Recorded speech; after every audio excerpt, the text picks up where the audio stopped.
And we are live. Good evening, everyone. Welcome to Holy Crap, the Vlogcast. A vlogcast that comes from a skeptical point of view to answer some of the questions of why.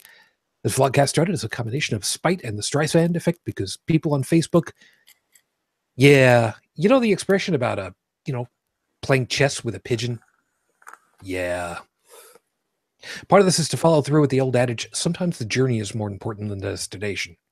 I'm your main host. I'm known as Shujin Tribble, pretty much all over the place. Shujin. It's really hard to miss me. You can find me over on the Imaginary Friends Show podcast, which I just recorded again last night, which was fun. So thank you, Jake. Appreciate it. Let me go ahead and introduce you to everybody because we got a small grouping at the moment for reasons. Some are better than others. I'll explain later. From just north of the border, currently displaying a wonderful congratulations on the new icon. Good morning, Heretic Woman. Good morning. Thank you. And yes, I'm camera free this evening because, Reasons. Reasons. Just south of me into Pittsburgh, Pennsylvania. Good morning, Joey. Hi. Close enough. And from over the water and into Paris, good morning, Joseph. Good morning, sir. So, real quick update for everybody. Right now, Dalan is, well, actually, I'm not quite sure. He's probably still setting up house, which doesn't surprise me entirely, although I thought he was going to be joining us. It's okay. He gets to us when he gets to us, and be that as it may, I just... Well, maybe he didn't get the time change. I'm pretty sure that he would have, because it's all linked. Anyway, it's all good. See, Joseph's giving me a little bit of grief because I put into the show notes at the beginning of it all to note the time change, which said note the new time. Yeah, well, yes, it's the time, but only because of daylight savings time screwing us up as compared to UTC, as opposed to some areas don't follow daylight savings time or that stuff, and I don't blame them. They shouldn't, because it's stupid. I don't understand what the hell this is. And it gets even better here in the United States because there are some sections in, let's see, Arizona, where some counties follow it, some counties don't. Some cities, areas do, some don't. Some of the Native American reservations do and don't. So you never know where you're going to be in the time-space continuum once you go through there. It's all kinds of weird. I don't get it. It's stupid. It's really dumb. Saskatchewan rejects it as well. I can't say as I blame them. No, I can't. See, it would just be so much easier if we could all just go to metric time. It would be so much easier. No, I would be counting my fingers all the time. Yeah, it would suck to be Bobby then, wouldn't it? I'm sorry, Bobby. I'm sorry. Oops. But yeah, he'd be good for the half hour, though. That's a good point. That's a good point. We'll set him on Prince Edward Island. I forgot my hat. I just suddenly realized I'm looking at myself. I forgot my hat. That's Newfoundland, not Prince Edward Island. I thought PEI did like the half hour thing. That's Newfie. I don't know, because I don't think so, because whenever you hear something on TV where they say, we'll be on at 8 o'clock, 8:30 in Newfoundland, they never say PEI. Now I'm gonna have to look it up because I haven't been to PEI since 1982, so I don't really remember. And I don't think that you really regret that. No, actually, I do. I wish we'd had time to go there this summer when we went to Newfoundland. Oh, okay, good point. Anyway, we didn't, so you can drive there now. They built a giant ass bridge across there. Because of course they did. Yeah. Okay. That's fine. I'm sorry. I'm just thinking to myself, yeah, this is exactly the kind of thing that you do in Minecraft. Yeah, there's a long story with Well, that. they're not going to do that with Newfoundland because I was shocked to find out how far away it is. It was a 6-hour ferry ride, 7-hour ferry ride. So I don't think they're going to be building a bridge over that anytime soon. No, I can't say as I blame you. Maybe they'll do a tunnel. That's what they do. They make a tunnel. Yeah, they did Anyway. it for the channel. Sure. Well, yeah, that's a little bit shorter, but longer. Whatever the hell it is, doesn't matter. Anyway, thank you for joining us. Of course, if you're watching live, first off, sorry. Don't really much care. And of course, please take advantage of the live chat, which is over on your screen over on that side. I don't care which side it is. It's on one of those sides. Some people have found it. Aubrey and Trippin, thank you guys. And Aubrey is saying Australia does half-hour time zones. I did not know that.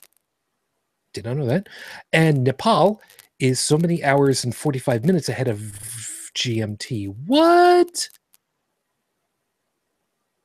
45? Yeah. Whatever. Oh, and I just looked it up. PEI is in Atlantic time zone, which is the same as New Brunswick, Nova Scotia. So Newfoundland is in its own little zone, which doesn't surprise me in the least. Which is one of those half-hour jobbies. Yep. Hi, Ed. Great. Oh, by the way, my favorite newfie, Ed, is the guy who designed my new icon. So No. We'll give him a little plug. Yeah, Ed Smith. Very talented dude. From the PIE Smiths, of course, right? Come on. You can do a little bit of that. No, you know what? Ed is actually directly related to Captain Smith of the Titanic. Okay. I have to ask this. Yeah. Grandpa had a kid before he went on the ship, though, right? Yes. Yes, I think genetics it's like works. great grandpa or something like that. But yeah, The captain survived. Yes. Oh, Captain Smith? No. No, he didn't. He went down with the ship. Oh, yes, very much Okay, so. all right. Sorry And about that. also, interestingly, the name of it escapes me, but in the 70s, late 70s, there was a famous oil rig off the coast of Newfoundland that was destroyed in a storm, and Ed lost his dad in that. Edmund Fitzgerald? No, that was a ship, and that was on the Great Lakes, my dear. Okay. I'm talking an oil rig in the ocean, but close, you know. Really have to revisit my boat history. And so Ed's mother was very reluctant to have him do anything with the ocean. He did go on a ship at one point that I'm trying to remember now. There was a problem with that ship as well, and I think it almost went down or something, and he was like, fuck that, I'm not going on ocean no more. That's it. My family and the sea do not mix. Staying on land. In fact, he became an aerial firefighter for a number of years, so that was kind of cool. So that's my friend Ed out in Newfoundland, who's a stand-up guy. Thank you, Ed. Yeah. Far too many ways to die in the ocean. No, there's only one. You die from death. It's as simple as that. Well, yes, that is true. So we'll do that. Oh, yeah, and by the way, over there in the live chat, Doc Waxon, thank you. Appreciate that. So yeah, some folks that I know from Second Life. So there we go. So meanwhile, let me go ahead and get everything rolling over here. Yeah, I don't know exactly where everybody is. Oh, UnrenownedTech is going to be busy, so he's not going to be able to join us. And Brigid may be able to join us. Right now, she's slumming it with Elton John. Yeah. So she may join us if she feels like it when she gets home. I don't think that she will. Because even if she does, I'm sorry, even if she does, hi, it's me. I blew out my voice screaming. That's what I'm expecting will happen. Whatever, we'll see what happens. Anyway, let me go ahead and get you rolling over here with your 5-minute freestyle. Starts right now. I like porn.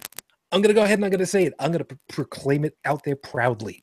I like porn. I'll even write it for you backwards. I like porn. That's shorthand. Don't worry about it. Doesn't matter. No, it's not to mean that I'm president suddenly. I like porn. There's a good goddamn reason for it too. Because it's important sociologically for us as a species. And you like porn too. Yeah, I'm pausing for exactly the reason for a whole bunch of people to just go, no, of course not. I don't like bullshit. Seriously, porn is important. It's imagination.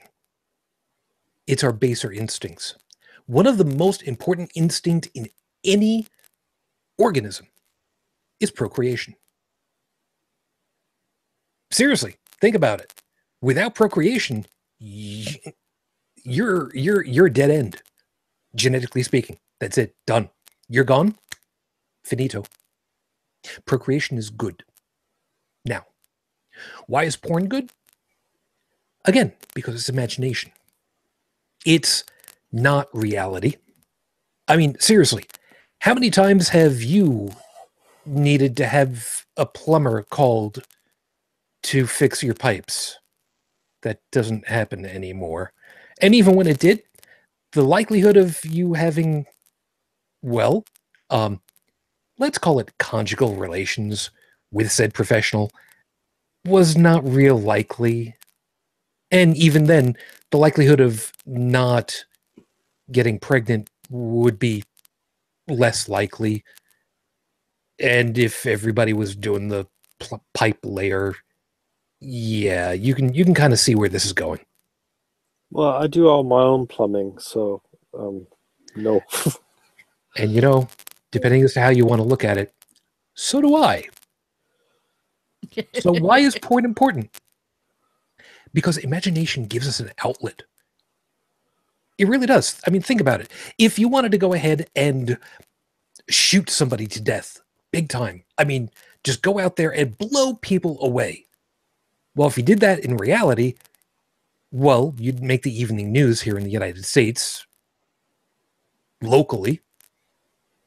But if you really, really wanted to do that, you got video games for that, man. You could watch movies that are basically torture porn. And no, I'm not specifically talking about The Passion of the Christ, although that one has come up. But we get the opportunity to just think about these things, to just, for a little while, suspend disbelief and immerse ourselves in what if, what could, and, maybe you get the opportunity of looking at stuff that you never would have thought of doing yourself before. I mean, I know full well that give the opportunity, and I will get Callie Wrights back on so that we can talk about this. There are people who would never have known what the whole BDSM community is all about. Never mind what the actions are. Some people just got this nebulous idea in their head and they don't know what to do with it. And yeah, you can get bad ideas as to what sex is from, porn. But it's not about learning how to have a relationship. It's about stimulating your imagination, as well as other parts of your body. And no, I'm not going to start making comments about the women who are sitting there at the nickel slot machines with their arm the size of Popeye, although I am right-handed. What's wrong with porn? There really isn't. I mean, there's so many different things that people could say about it. You want to go ahead and say that it's prostitution in a way? Well, I could see that argument being made, but again, what's necessarily wrong with that? People are having sex between each other. They're paid for it, but not by the person that they're having sex with, usually. They're actors. They're performing. They're doing something that people want to see. Is it art? Once upon a time, it used to be. Maybe not today. Maybe not the way that it used to be back in the 70s when the erotic adventures of, Alice in Wonderland was a musical. Yes, look that one up. I've seen it. As have I. But when it comes down to it, there's nothing wrong with porn. Why should it be? So I will happily say, I like porn. And if you go ahead and you tell me that you don't, okay. That's fine. Why? Don't you like fucking people? Not really, no. Me neither. A, you don't count, you all. You know what? I'm Well, let's just say just I gonna- just don't like being bandied around by my own hormones. It's been quite a few years, and And you know, normally it's not a major driving force for me. with a bit of critical thought, you can retrain that shit. Because I mean, you know, our reproduction drive is one of our basest instincts, and you know, it's like any human emotion. It can be mapped around. I'm talking about a brain remapping. Well, it's basically thought process. You just come up with alternative.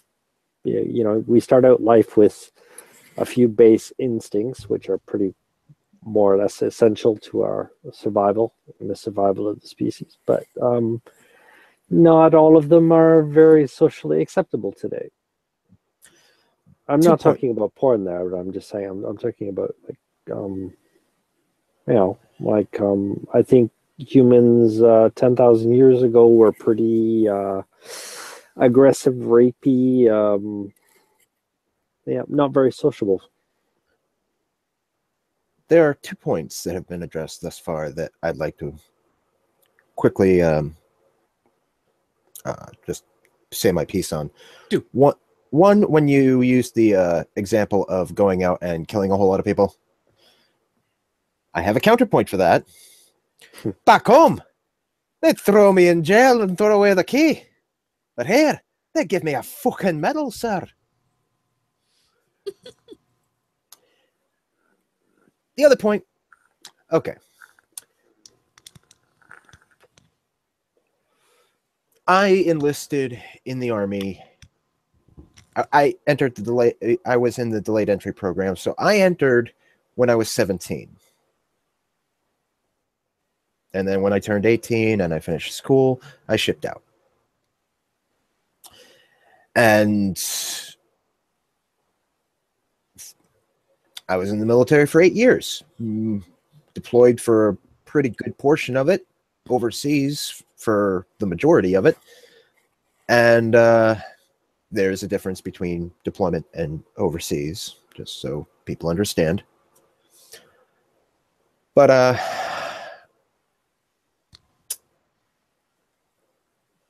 suffice to say, I didn't have a whole lot of time to think about sex when, you know, I was presented with the possibility of being penetrated from many different directions, in many different sizes, from many different people. And if you get what I'm tossing out there, good on you. If you don't, not all penetration is good penetration. Depends on the caliber. Yeah. Now, after I got out, I spent the next, you know, about 5 years in college. And, you know, I was in my late 20s, surrounded by a lot of, well, high school age kids. Those who literally just got out of high school and went to college. So that didn't necessarily present a whole lot of opportunities.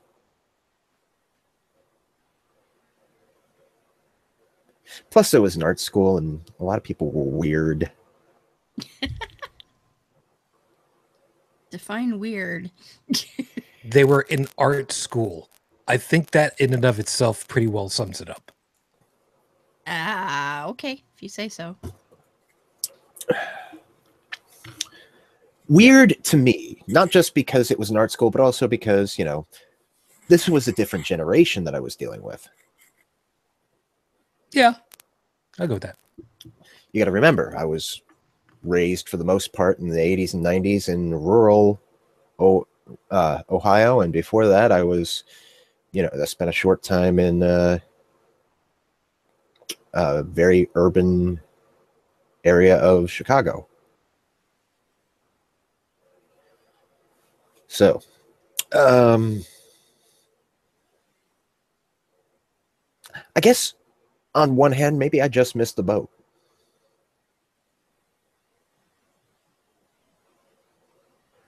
But on the other, I mean, that it's not to say that I don't feel attraction toward individuals. I do. But I do pretty much consider myself asexual at this point. I'm more of a prevert than a pervert.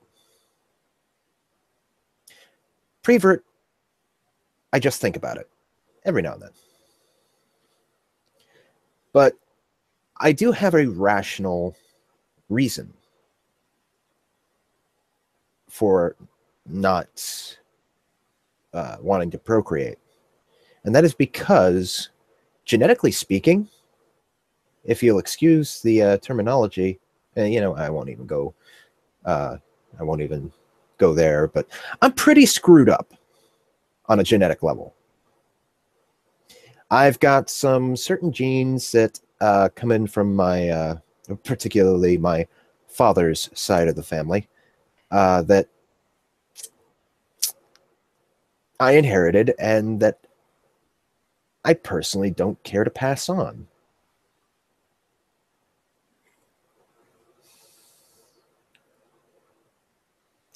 So, do I look at porn? I don't go actively looking for it. But that's just not part of who I am. It's just, be it nature or nurture, it's not a driving force for me. It's not a major motivation. Okay. I like, what was it, Oliver Sacks? There was a bit of a story about Yes. he was openly way, and earlier in his life he wasn't openly gay, but he'd been jilted quite a few times when he was, you know, in his early life, and he just eventually just gave up on that. And there was kind of a funny story, which you've probably heard, but he told it himself just before he passed away. But he went to see a doctor or something like that, and the doctor, you know, it's been a while since he did a visit, and or was it a psychologist? I forget. But so anyways, whoever it was, they asked him. They go, "Well, they're going to ask you a personal question," and he answered right away. He goes, "Well, look at I haven't made love in like 50 years." And the doctor says, "Well, no, actually, I just want your social security number." Well, now get to learn a little something. That was special. very badly told. I'm sorry. It's okay. No worries. Anyway, so, yeah, a couple of messages over there in the chat. Aubrey specifically saying prostitution should be legal anyhow, and matter of fact, that's something I want to have a discussion about later. Anyway, and I got no problem with that. This is episode 187 on the docket. The password is, actually, it should be more like the password is. I was looking at old game shows again on YouTube because I have a lot of fun with that. And by old, I mean shows that really aren't on anymore. Although, truth be told, I have no idea if Match Game is still on. I haven't checked, but I'm sorry. Nothing is going to beat the mid-70s for me for game shows Oh, because what you're you got some- away with, Yeah. what By you were the able to way, get away with. we had a show here that I remember watching as a small child, and it was called Bowling for Dollars, and it was Yep. filmed right in town here where I live now.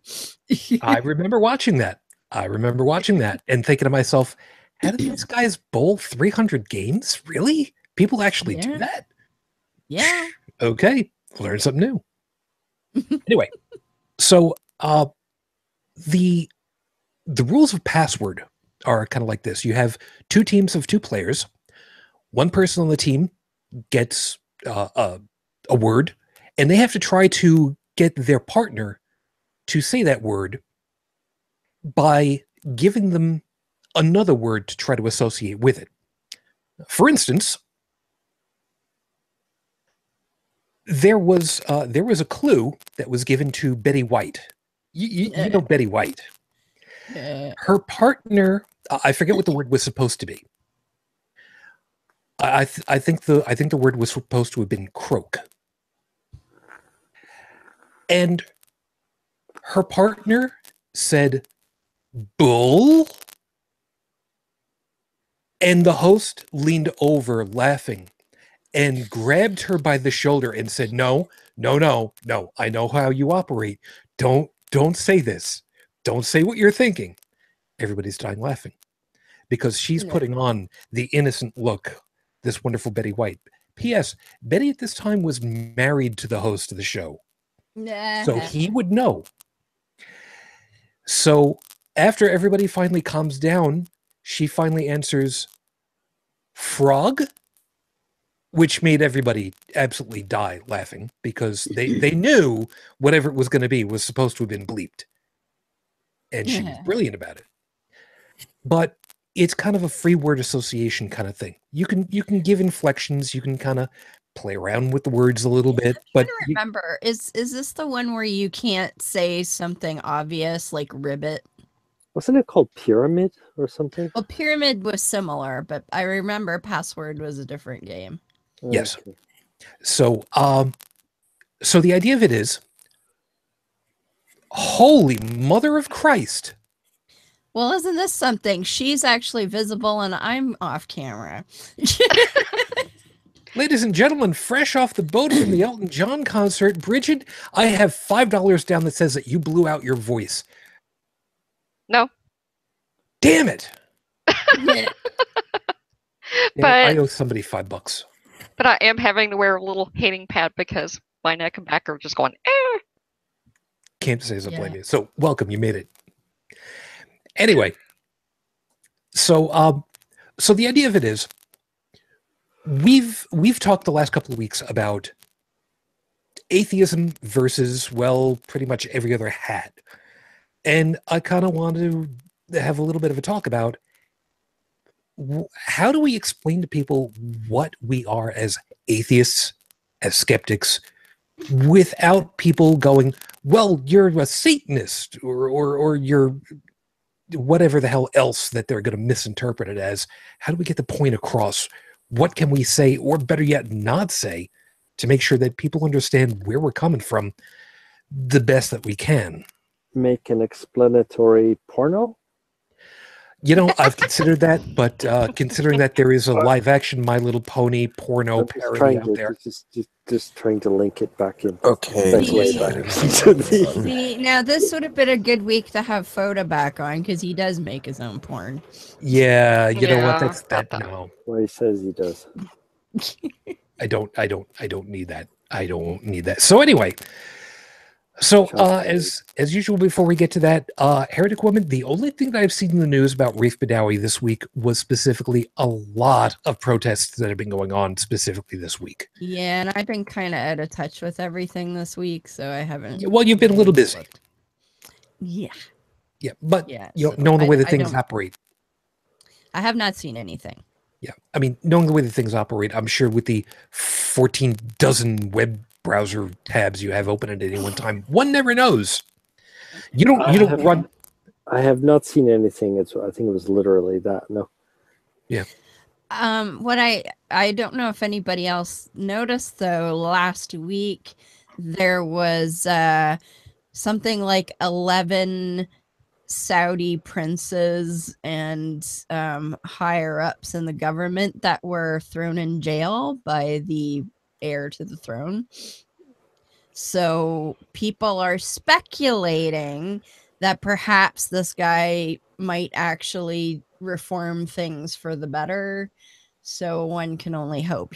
They're saying he's the reason why women are being allowed to drive now, and they're also speculating that the king may like retire or something, or abdicate to this guy. No idea for sure, but it's certainly something worth watching.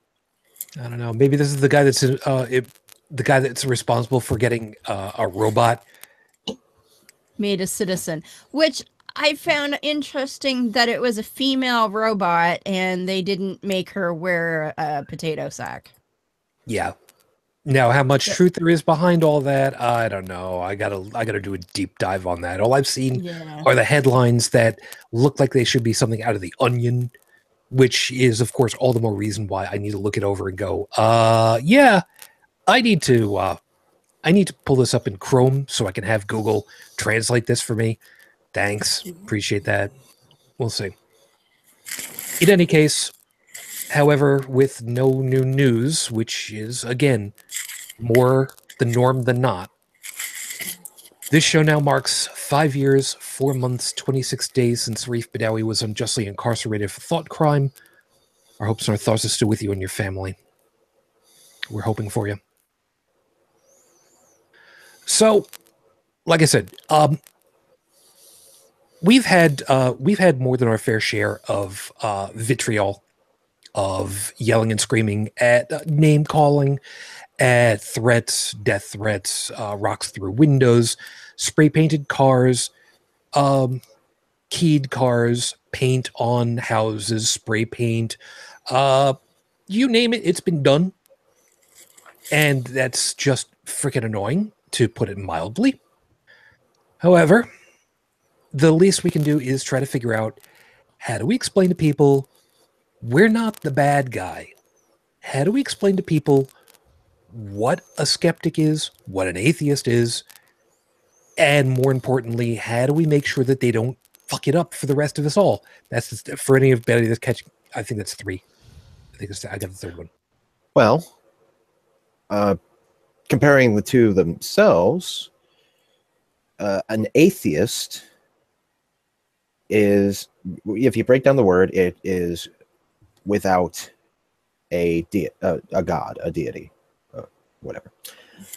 This is somebody who has chosen to live their life by their own morals and such, without looking to any form of religion or scripture to make dictates on how to live their life.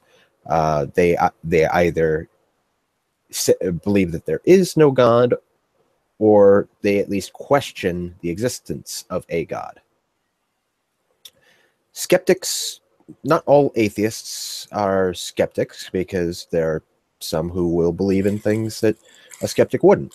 But not all skeptics are atheists, because a skeptic is simply a person who will accept a generally accepted truth based on sufficient evidence. If there's not sufficient evidence, then, you know, they're not saying that the thing doesn't exist or it can't happen or whatever. They're just saying there's no evidence for it. Now, there's a thing that goes along with that, and as Joe had said, that there are skeptics who are still religious, or skeptics who believe in, well, for lack of a better term for it, woo.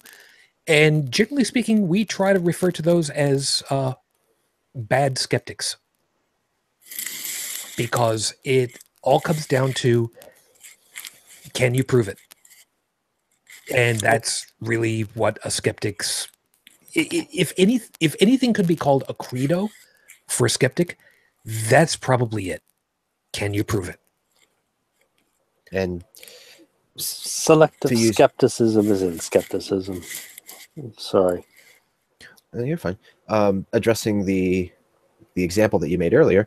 Yeah, I'm an atheist. Oh, so you're a Satanist. Those are two different groups. But not to the believer. I mean, Because it's atheism, the word, I mean, going to dictionary definitions and all that, if you're talking to a believer who's been indoctrinated with basically a hat full of lies about what an atheist is, well, it doesn't matter to them. They just know what they've been told. Satanism, I personally think it can be called a religion, because you have two categories when it comes to Satanism. You have actual, theological Satanism, where they view the object of Satan or Lucifer as an actual entity and, give that worship. Or on the other end, that's why there are two kinds, why I say there are two kinds of Satanism. The other is ideological rather than theological. That is to say, Satan being old Hebrew term for adversary? Yes. What that represents is not necessarily being adverse to God or a God or many gods, but rather adverse to the teachings of the churches and the edicts of those churches that, describe what their followers should do. For example, the Satanic Temple. They don't view Satan as a person. They view him they view it as an idea. That is to say, live your life naturally and don't listen to those who try to tell you that, Sky Daddy wants you to do this and Sky Daddy wants you to do that. Now, that is not to say that, Satanists don't believe in God, either end. In fact, I would really say that the theological ones do believe in God, and they're pretty much saying, you know what, I'm going to go with the other guy. Whereas on the ideological end, the Satanic Temple, they may believe in God, they may not. They might even worship him, but they don't worship in the way that the churches, such as, the Catholic Church, the Presbyterian Church, the Anglican Church, edicts and supposed to follow, and they don't observe them. Yeah, over in the live chat, by the way, Aubrey is making specific reference, saying ideological Satanism would be like what Anton LaVey, and guys, double check with me on this one, Anton LaVey and the Church of Satan did. Well, they're the ones with the Satanic Bible.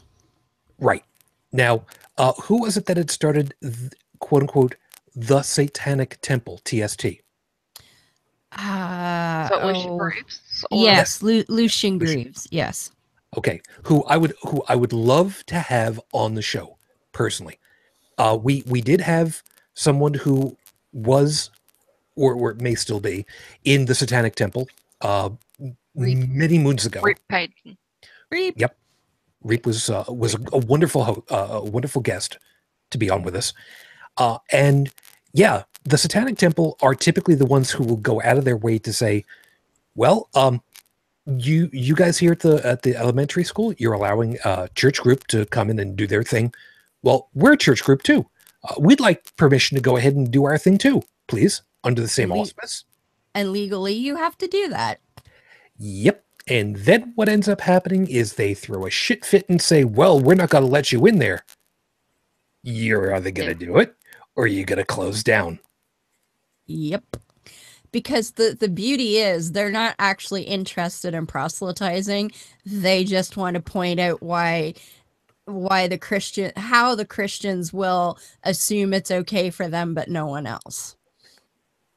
Yep. And that's why, as an ideological thing, I love the Satanic Temple because they know how to put the screws to people without being violent at all. The thing they just did is my absolute favorite.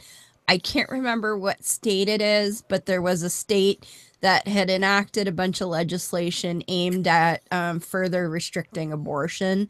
So they had made it so that a woman had to undergo some sort of counseling, and they had to look at an ultrasound and wait 72 hours and all this stuff.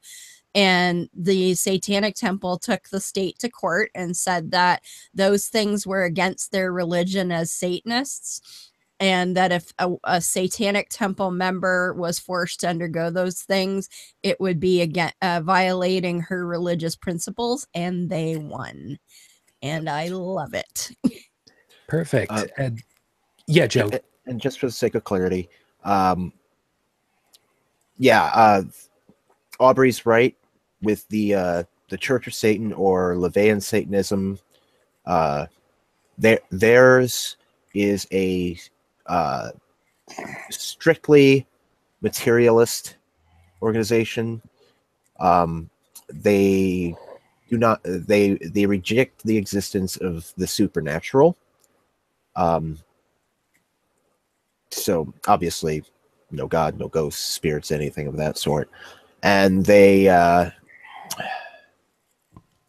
again, they view Satan as an idea for, representation of pride, carnality, enlightenment. Theirs is very naturalistic in the way they view mankind. Okay. Now, as far as this item that Heretic Woman had just a couple of seconds ago, Brigid, you, of course, being a risen medical person who has railed heavily against the whole religious invasion into female reproductive rights, et cetera, ad nauseum. Mm-hmm. What do you remember about that one in particular, other than, of course, go them? That case that Deb was talking about was in the state of Missouri. And I'm not sure if they actually won or not. I would have to look. They did. It looks, as I recall, yes, it was coming down on their side. And I do believe that the state is very, very unhappy with that. Wah. Yeah, exactly. But if I had to classify their beliefs, I would say that a lot of their tenets actually line up a lot with humanism. Yep. That sounds about right, and that's a whole other ball of wax. See that another reason why I got to get Sam back on with us again to talk about humanism specifically. I had to go and complicate things. Sorry. No, there's nothing wrong with that, because folks can go ahead and look up. Wait, humanism? Isn't that the one where everybody gets transferred their brain into a machine? No. No, that's matrixism, or that's actually one of the few times you can actually get away with using the prefix trans and nobody gets on your case for it, unless you're talking about an automobile. That's transhumanism, and that's both an incredibly nuts, interesting, and chilling concept all at the same time. But we digress. Okay, so Satanists in either camp are not necessarily atheists. Well, atheists are not Satanists. And again, it's one of those things where it's, well, kinda usually there is a little bit of overlap because, well, most of the folks in the Satanic Temple, again, don't believe that there is a literal godling known as Satan. And the LaVeyans, same thing. Most of them don't believe that there is an actual godling Satan. Yeah, they apparently LaVey considered himself an atheist, rejecting the existence of all gods. His church did not espouse, or does not espouse, a belief in Satan as an entity who literally exists. Now, how do we kind of get across to people that we, who are atheists, are not Satanists? We don't believe in Satan. We don't believe in any gods. We don't believe in Cthulhu, other than it's a literary work and sometimes a board game. We don't believe in Thor, but oh God, to have those pecs. We don't believe in Odin, although, oh man, is he a great actor. I mean, when he's actually himself, but that's a whole other thing. I mean, there are so many times where we can go to the absurd and tell people, I don't believe in Hera or Theracles. I don't believe in Orion, other than as a grouping of very bright stars in the sky, which one of these days I would love to see what Betelgeuse looks like up close. Mm-hmm. And by up close, I mean really far away, because I don't want to roast. I mean, how do we explain to people? You wouldn't even notice it happening. Well, yes. See, that's part of the problem. The unfortunate problem is that for some people you can't, because they believe that anything that doesn't line up with their interpretation of quote God is of Satan, no matter whether you think so or not. So I've been told, well, you may not think you follow Satan, but you do. You just don't know it. Yeah, people who would say that they probably have no ability to make value judgments for themselves anyways. I mean, they're not thinking with their own mind. They're basically they're pattern matching somebody else's dictate. Yeah, and they also see things in binary too. Like you only have a choice of either following this or that. Well, that's how they operate. Mm-hmm. Yeah, there's a piece about that. When I was growing up, my family followed Roman Catholicism.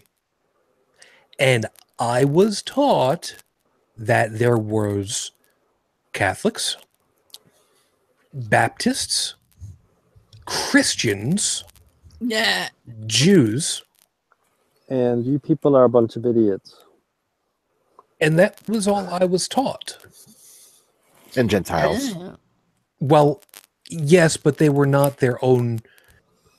They were a group, but they weren't a different religious affiliation.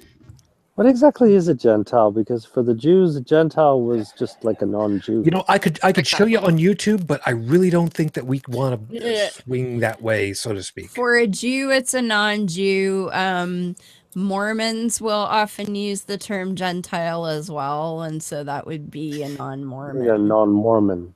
Generally, the idea is, you know, somebody not of your religion, but who still kind of adheres to your religious moral values. Yeah. Because Gentile is the root of the word is gentil, which is Latin and gentilis, which means kind. Yeah. Which means people who are not of us, but who are kind to us. And it's sort of like in Islam, they call it people of the book, which is the Jews and the Christians. So it's like, yeah, we don't really like them per se, but we dislike them less than anybody who doesn't follow anything Abrahamic. And of course, what they think doesn't even come into the story. No. Yeah. Now, my point of saying it off this way is you guys have heard me say on many an occasion, you were taught wrong. This is why I say that, because I was taught wrong. Catholics, Baptists, Christians, Jews, and that's it. That's all I knew because that's what I was taught. Not learning until decades later, wait a minute, Catholics are Christian. Yep. Baptists are Christians. Christians are a bigger group than you guys ever gave me credit for. The Jews have got a lot of different variations on them, and then there's a lot of afterwards. So, you know, what's the expression? You stop living when you stop learning. that's why I like learning more about all this stuff, because until a couple of years ago, Pastafarianism, I would have laughed off as a joke. Jediism, I still kind of chuckle at, but I'm realizing there isn't quite so much to chuckle about with this, because there are so many religions I had not heard of that I had always thought, well, nah, this couldn't really be a real they're a real thing? Well, how many religions are there? Oh, well, how many godlings are... Wait, there's a godling that was born out of the seed of a peach as a little boy that bit? No, where the hell did... Japan? Yeah. Wait, wait, the big god in Japan sneezed the Milky Way into its... No, really? Why? According to estimates, there are some 4,200 different religions spanning the world today. Wait, 4,200 religions? I can believe it. And if memory serves, there are currently a rough number of 40,000 Christian sects as well. That sounds about right? Well, let's find out. Yep. Yeah, if memory serves, I believe the number is something like 42,000 individualized sects of Christianity, of which, Baptist, technically Mormon, technically. And you know what drives me batty is you get the, well, they're not really Christian, and those people say, well, they're not really Christian, but if you say something about Christianity, suddenly there's 2 point whatever billion of them. Yep. And I'm like, yeah, no, you can't do that, because if I was to pin you down, you would say everybody but where you go to church is not a real Christian. So screw you. The number that seems to keep getting repeated throughout is about 33,000 Protestant Catholic denomination or Christian denominations. Wow, you almost got you almost started a war right there, man. The major differences being, adherence, pretty much viewing the Pope as God on earth, and the various pantheons of saints that you're supposed to pray to.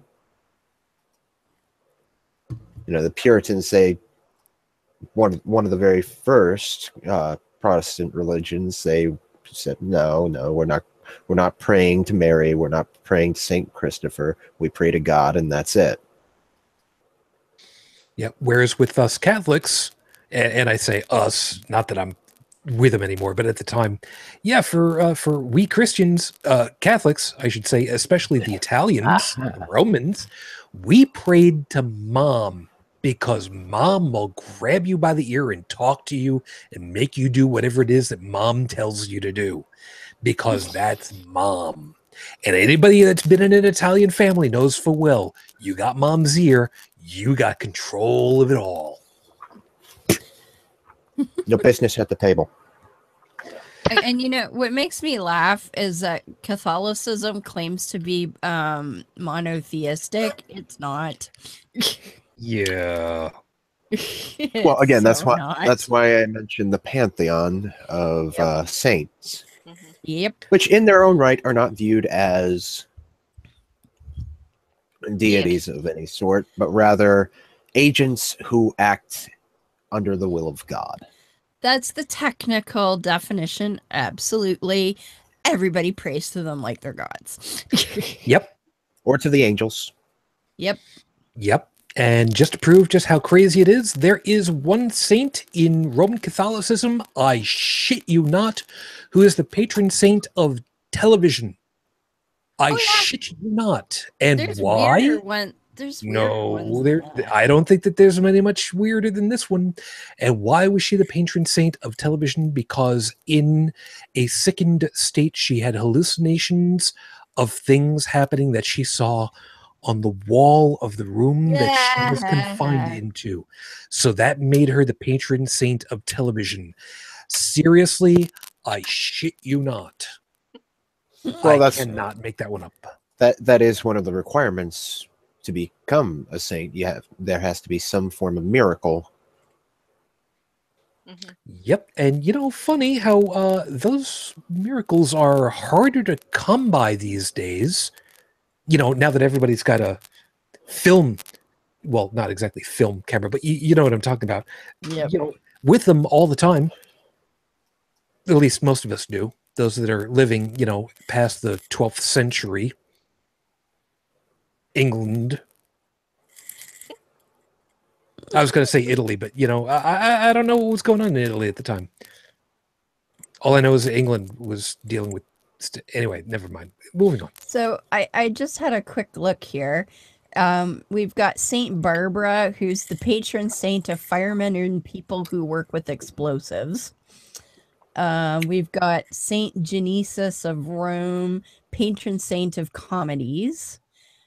Saint Apollonia, Apollonia, who is the patron saint of dentists. Christopher is the patron saint of bachelors, apparently. Oh, here's one. Saint Ambrose is the patron saint of beekeepers. Saint Bibiana is the patron saint of hangovers. Hold on there just a second. Joe, I think we know somebody that that should be praying to this one, don't you? Well, I want to know who the patron saint of cheese is. Oh, I wonder if there is one. That would probably be the Blessed Saint Bessie. I'm going to go with that one. I am so glad I put the camera on you right at that moment. That was perfect. Thank you. Excellent. Anyway, I see what you did there. Yeah, that's great. Nope, no camera. Now let's see. Tripping is asking something, and I do believe that this one is true. Is it true they used to cut up saints and send the parts to other churches? Like fingers? Yeah. Yep. Yeah, and it gets even worse than that. Yeah. Reliquaries. Yep. Yeah. Oh, that's awful. Most really of those come from the catacombs of Rome, and which were completely emptied.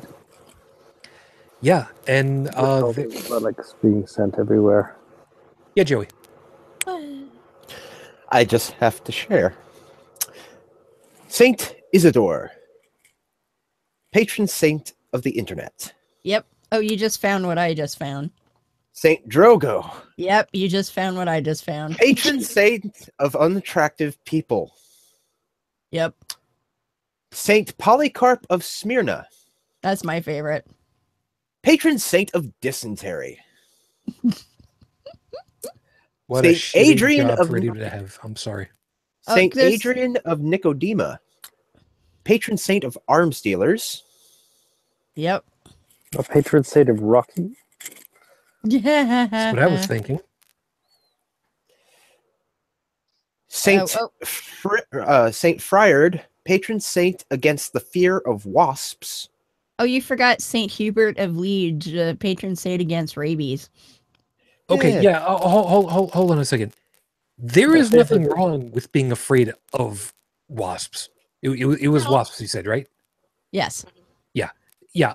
As somebody who has who does not like flying things near his ears. Yeah. No, being afraid of wasps is a survival instinct, and I think that is perfectly legitimate. And so I don't care. Oh, there's Saint Drocinius, patron saint of invincible people. So why do they need a saint? It's the same reason why Tony Stark has got an arc reactor. Without the arc reactor, he can't do shit. You need some power source, hun. You know how this operates. Okay. I mean, how else are you supposed to roll a natural 20? I mean, really. What is Saint Gotthard the patron saint of? I don't know. I haven't come up to him yet. Oh, Saint Arnold, patron saint of beer. And Saint Vitus, patron saint of oversleeping. This one's a little... One would think that Saint Gotthard would be the patron saint of porno. You would think. I haven't found that yet. Saint Theodore of Sicyon, was the patron saint against rain and for rain. Well, that makes perfect sense. I mean, think about it. He's got to be the guy that's, leaning behind. Which side is it? It's over on this side with the big knife switch over on the wall. Yep.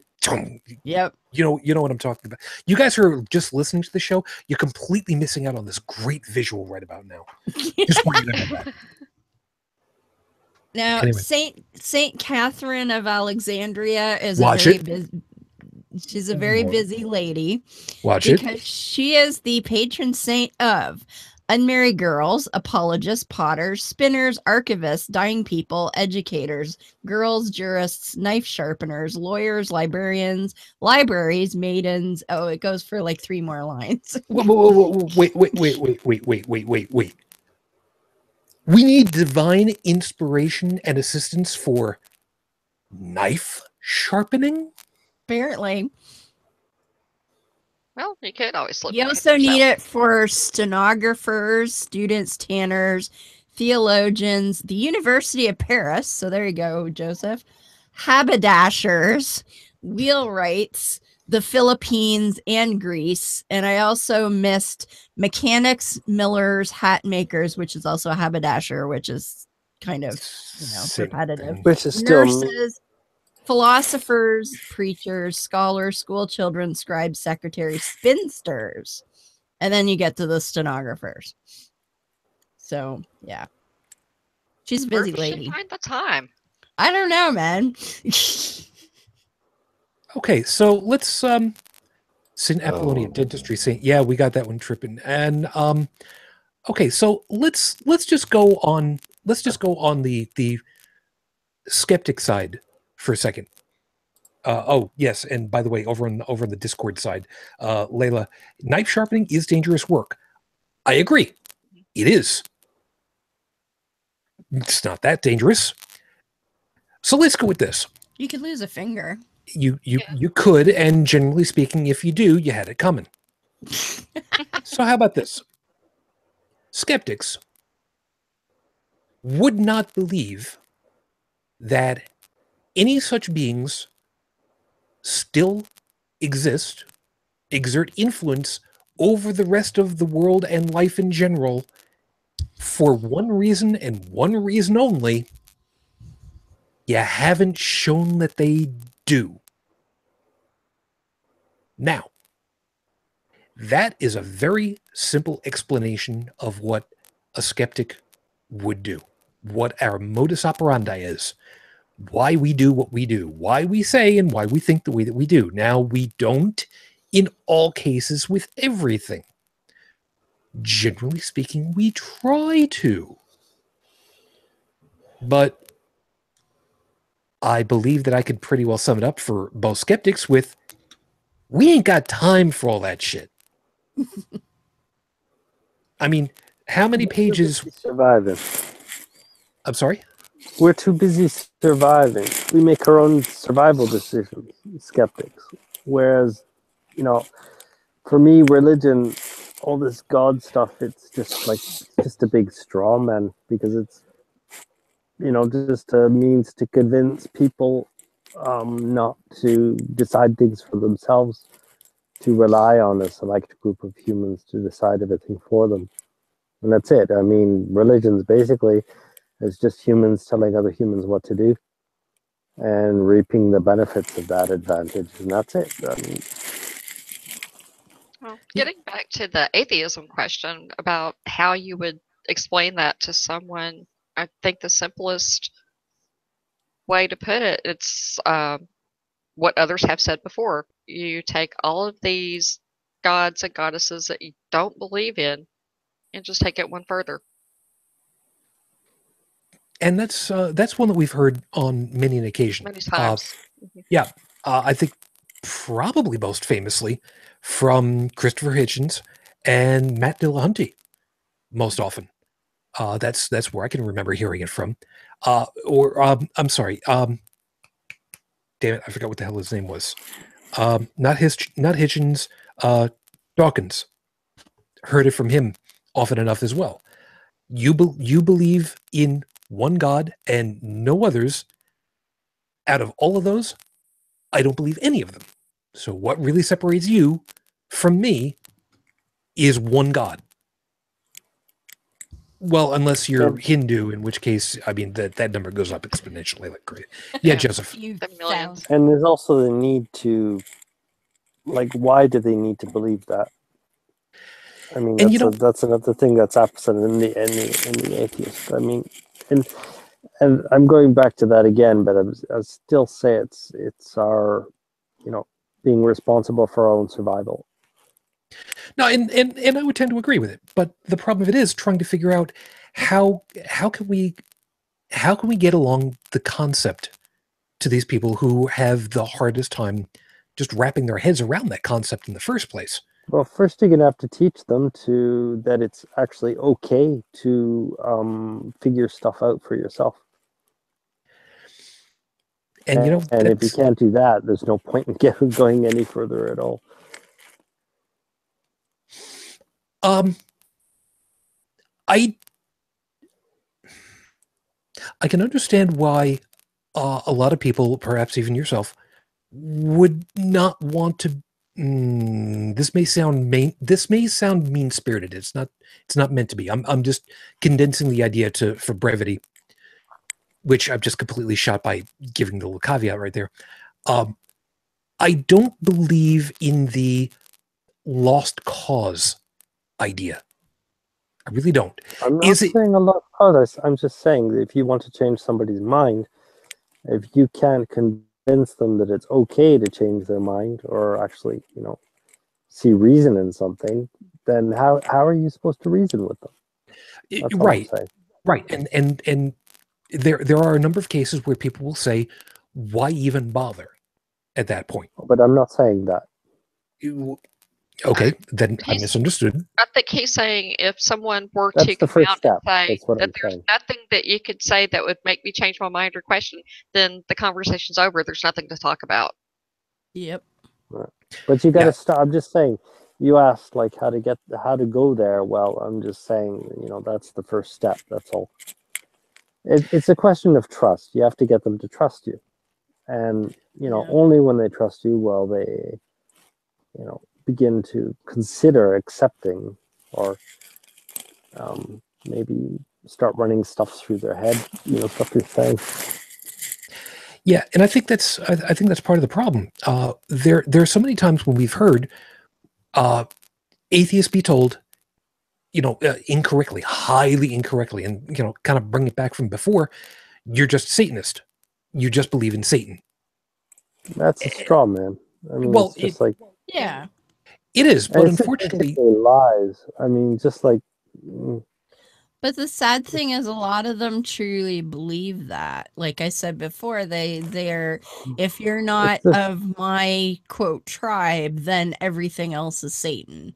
So it doesn't matter. Everything their leader decider says, it's adhering to that is a question of life and death to them, because I mean it's their survival guide. Yeah. But they don't have room for considering anything other. It's a binary. It's either you're the same as me or you worship Satan. Yeah, it's pattern matching. That's all it is. Because it's like you may not even, and I've been told this. Well, you don't think you worship Satan, but you do. You just don't know it. Like seriously, because, I think I would know that. You absolutely have to match what my leader protector guy told me. And that's it. Just rationalization. And if you don't match, then you're Satan, and there's no discussion. And people like this, like they've got no concept of anything outside of their own comfort of their own bubble. So if it doesn't match, then it doesn't exist. They can say anything they want about it. It doesn't change a thing. If it doesn't change anything in their existence, it doesn't even matter. I have a favorite meme for lie that. or anything. It doesn't exist for them. There's no concept of it. You can't accuse somebody of intellectual dishonesty when they have no idea what the concept of intellectual dishonesty is. Well, I have a favorite meme for the old, well, you worship Satan, and it's the only thing sillier than having an imaginary friend is having an imaginary enemy. Yeah, and especially when that imaginary friend was made by the imaginary friend, or made by the Yeah. same people who made the first imaginary friend. Yep. Which does not mean that we're bashing on you, Jake. It's nothing personal. It's just business. I Yeah, no. love the big I love the big sign that that some guys will trot out that says that has a list of all the different things like fornicators and gay lovers and lesbian and homosexual and Oh yeah. you're all going to hell, and it's like, okay, let's go ahead and play bingo card. Oh, I do this, I do this, I do this, I do this. Yep, Oh, yep, do this yep. one. Drink. You know, it's Yeah. easy to do with that. Which, by the way, yeah, my coffee is. Well, and the other thing that gets me when I see lists like that makes me laugh, I'm like, okay, of those things, the things that I have done, I've done because I wanted to do them, and generally because I enjoy doing them. So telling me that I have to go somewhere for eternity that I can't do them is not very much of an endorsement. Yeah, waiting And in. you know, these cards with the lists and all that, you know, I would agree with a lot of this stuff on those lists. Like some of those things are genuinely bad, you know, like murder. But the only difference between me and that guy on that point is that, well, I understand myself why murder is bad. I mean, I don't Yes. like, how is my needing somebody else to tell me that murder is bad better than knowing that murder is bad myself? Yeah, That's it's one thing I never got. Yeah, we got. I'm sorry to cut you off, but we got Aubrey's comment over in the text, and this is one I want to go through because this one pisses me off to no end. And we've kind of touched on this one a little one, but quote, in a conversation with a missionary, I was informed, you can hear the air quotes there, that there was no such thing as an atheist because atheists suppress the truth they know. They apparently believe we're lying. Now I'm going to dovetail onto that one. When people have introduced atheists to say self-proclaimed or self-claimed or supposed before the term atheist. Yep. Which completely downplays and makes it sound like we're making this shit up as we go along. Like we're LARPers. And I'm not saying that there's anything wrong with LARPing. It's just a matter of that you don't... It's not a matter that we're pretending. We really are atheists. Thank you very much. Well, and some of them aren't even saying necessarily that we're pretending. So the ones that I get a lot, in fact, I just had somebody say this the other day, is that you don't want to believe in God because you want to sin, which is ridiculous. But I'm like, okay, let's break this down. So you're saying that I actually believe deep down somewhere that the God that you claim exists is real. So that would mean that he's this maniacal killer who zaps people for ridiculous things like looking backwards. And I inherently know that this is true. But somehow I think that he's not going to nuke my ass when I do things that I want to do because I just don't want to obey it. Are you kidding me? Like, how absolutely ridiculously stupid or incredibly ignorant would I have to be to do that? And it's like, I've read the Bible. I've read the stuff that you claim that this actual real entity can do or will do. It would be ridiculous to quote know that that's a possibility and just pretend like, oh well, it's not going to happen to me for some reason, even though he knows everything and can see everything all the time and can do anything and all that crap. I mean, it's just a preposterous notion. And the guy that says this to you, I mean, even entertaining is propos. I mean, it's just like, you know, basically all he wants you to do is justify his authority. And this is somebody coming at you who has no demonstrable reason to have authority at all. It's just got, my friend upstairs says you should do this, it's just a big fucking straw man as far as I'm concerned. I mean, well, it all is really. It's like the two monkeys sitting side by side. And one day, one monkey looks up at the sun and goes, "Look at the guy upstairs says you should give me your share." Yeah. You know what? That's it. I got an idea. I think I know how we can combat this.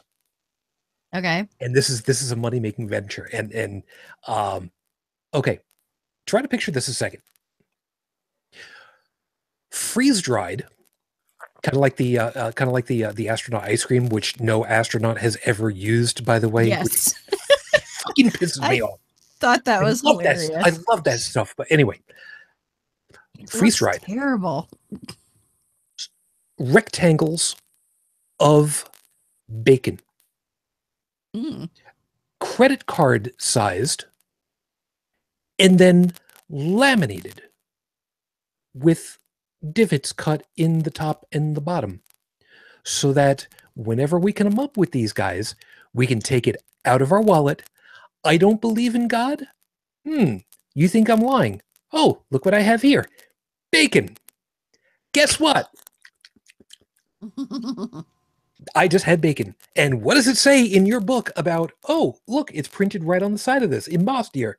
It's, shit, I don't even remember what the right thing is. Ezekiel 20, no, that's the wrong one. No. But, oh, wouldn't that be a great That's chaser right there? That's a whole other, but I mean, the idea of being able to say, look, you think that I'm lying? Why would I put this piece of pork in me if my friend Rocky wasn't in there? I mean, come on. Yeah. There's like 5 people that just got that joke, and you're my people. Thank you. Joey's smiling. He's nodding his head. He knows where I'm going on that. You might, Rabbit. You might. Exactly. Thank you very much. So come on. All we need is a couple 100,000, and we can put that shit up on Amazon. You can buy those holy crackers on Amazon. So I want to buy a bunch of those. I want to buy a bunch of them and get some kind of like stamping, food grade stamping stuff to put our logo on those and hand them out. Oh, that would be so much fun. Oh, you guys have got to see. Somebody just put this on my wall the other day. A friend of mine. Hang on 1 secundo here. Do the screen share. And yes, the person who shared this with me was in fact a vegan. I saw that. Yes. Vegan Eucharisps. I can't believe it's not Jesus flavor. I'm assuming that they're rather salty, aren't they? I'm guessing, yeah. But it's artificial Jesus flavor because it's vegan, right? I would hope it would be artificial, but there's a certain level of irony right there. But I'm not going to go into that. Yeah, well, my friend Alexander is quite the ham. Soylent G. Yeah. Soylent J. Soylent J. G. G. It's not people. J. The only thing that makes me want to do is buy a bag of those and a bag of the or a few packs of the Lunchables, so I can go ahead and make like little sandwiches. Well, package them up with pork rinds. Wasn't it Dalan that found the traveling communion packets? Oh, it was you that did. Okay. Yes, I did. There's a little plastic thing with like the wine and then some crackers, and it's Yep. Oh my gosh. Yep. Just when you thought dipping stuff was there for Nutella, it's just right for you. Yeah, it's I was disappointed because I was actually going to try and order some, and they don't ship to Canada. Yeah. So for those of you wondering, you've probably seen the little coffee creamer plastic cups with the foil on top at your local coffee joint or whatever. That's basically what these are, except they're full of wine.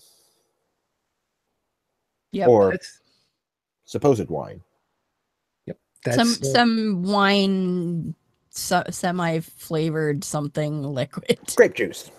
Yeah.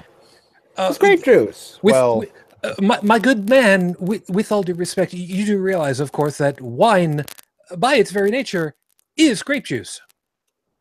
It's fermented grape juice. I'm going to assume that's grape juice. Well, of course, sir. Grape juice. Yeah. Well, it was grape juice about a year ago. Yes. Hey, look what I found, guys. This There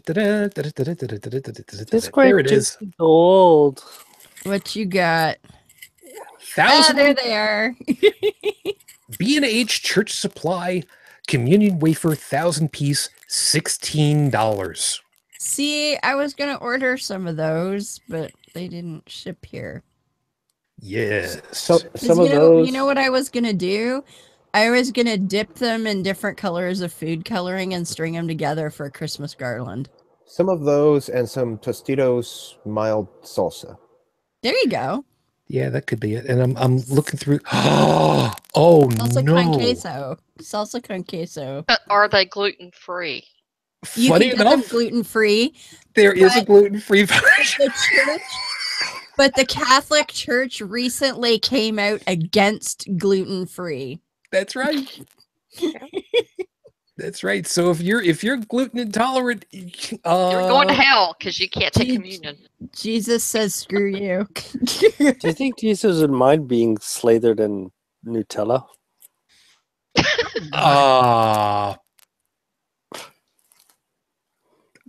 Well, Cheese Whiz we know is in because blessed are the cheesemakers. Actually, we should ask. Well, people who don't wash their feet. They're big on feet washing. Ew. Not that Joey, cheese. Joey can back me up on this one. Nature Trail to Hell. Satan loves Cheese Whiz, right? Yep. You've got that mute button there somewhere. He's just hanging his head. That's perfectly fine. No, I found, not only did I find gluten-free communion wafers, Nice. but I also found the 1,000 cups of wine. Nice. Little individual cups in a of little 14 plastic. bucks. Yep. Geez, that's almost cheaper than a bottle of reasonable stuff. Decent. Yeah. And of course, it's always red wine, by the way. Of course. Seriously, yes. Catholic Church, why not white wine? I like white wine. Better. I like white wine. Yeah. What's wrong with white wine? What about a sparkling Prosecco? Well, all right, let's not go nuts here. I mean, the next thing you know, it's going to be hey, if you have, do they have mass on New Year's Eve? They should have the little ones with champagne in them. No, you can't do that because then it would be from France and not from Rome. Okay, so sparkling Catholic wine that turns to blood. We'll just have sparkling apple juice. Sparkling apple juice is so good. Anyway, it's good, but I prefer champagne. Well, I mean, quote champagne in the sparkling white wine variety because I can't afford actual champagne. So. That's fine. That's fine. You and your 30 tabs could just go to hell away. And all right. So back on topic. One quick thing, because I just Googled communion wafers. There's a listing came up on Amazon.ca. Communion wafers, box of 1,000, grocery dash 1973. What? Yeah. So you take a look at this and tell me whether I'm like, is that supposed to be some kind of serial number, or they actually, like, the box looks kind of retro? I'm gonna go with it's a department number because otherwise these are probably going to be some really funky Christmas colors of green and red. Yeah, and they want $28 Canadian for it. No, man. No. That's about what, $2 American? Yeah. No. Pretty close. You know what? I'll pay for it in the Canadian pennies that I've still got left. How's that? We don't take pennies, so you may as well. We're not going to use them. Whatever. Well, it depends. What was that one place with the tires? Canadian Tire. Yeah. We have Canadian Canadian Tire Tire money. dollars. Yep. I Although forgot they've tried to move to like a points card, but I think they've underestimated how much people like the fake money, because I mean, we have piles of it here, and I'm sure my parents probably have like a huge stack of it, and I don't think they're gonna. I don't know anybody who uses the points card. Everyone still uses the fake money. probably going to be my inheritance. Oh. Could be worse. Could be worse. Let's see. Over in the chat, the Doc Waxon. I remember the first time I found out that religious-themed sex toys existed. First thing that came to my mind was, that looks like a great way to tell people where to stick their religion. Yeah. Jackhammer Jesus, baby. Jackhammer Jesus. Yeah. I can tell you for a fact that over on the Friday night show that Joey and Dalan and I do, yeah, we've known about a couple of those for several years. They're right up. Yeah. Yeah, I was gonna say they're right up there along with chocolate buttholes, right, Joe? Hey, if the snout fits. Yes. I've known about Start talking divine about Bad divine Dragon again. Sorry, what, Joseph? I said, are you going to start talking about Bad Dragon again? No, I'm talking about divine interventions. That's divine-interventions.com, if anybody's curious. Oh. Being penetrated by the Spirit. Yep. Yes. Yep. Remember, Jesus must come in you. What? They have one I think is quite amusing is they have a Bible that's for penetrating. Of course they do. And Aubrey had put, wasn't there a communion desecration fad on YouTube? I seem to remember people feeding the host to duck, burning it, etc. Yes. Yes, Yep. there was. And there was somebody who, no lie, got death threats because he went to a church, he got it, and walked out with it. Literally death threats. And then legal threats, because this was supposed to have been given to the person for them to consume right there and not to walk out with because there's a legal obligation. It's a bunch of bullshit anyway. But no, I'd be like, yeah, sue me, buddy. Yeah, And well, the church we went to used, somebody would have to go and chop up a loaf of bread into cubes beforehand. So it was literally just a cube of like white bread. So what are they, communion or feeding ducks? Both. First one and then the other. Yeah. So but seriously. Yeah, but seriously. Okay, so we've had fun at the expense of religion. And believe it or not, there was actually a good reason for doing it. Because we can. And we, as, even if we were not atheists, as skeptics, we see the absolute absurdity of what these people do, of what we used to do once upon a time ago. I mean, I make jokes that, when I grew up, I still have in me, if somebody says, "May the force be with you," I still hear in my head, "and also with you." Also with It's, you. oh God! Yeah. And seriously, it is a piece of mental conditioning that pisses me off now. Yeah, Joe. Well, to be fair, not everyone here is an atheist. Agreed. I am not, because I'm not saying there isn't a God. As I have most often put it, I have found no religion or no evidence that there is a God. But if there is, in my experience, he's got a lot of answering to do, because He sucks. some of the things I've seen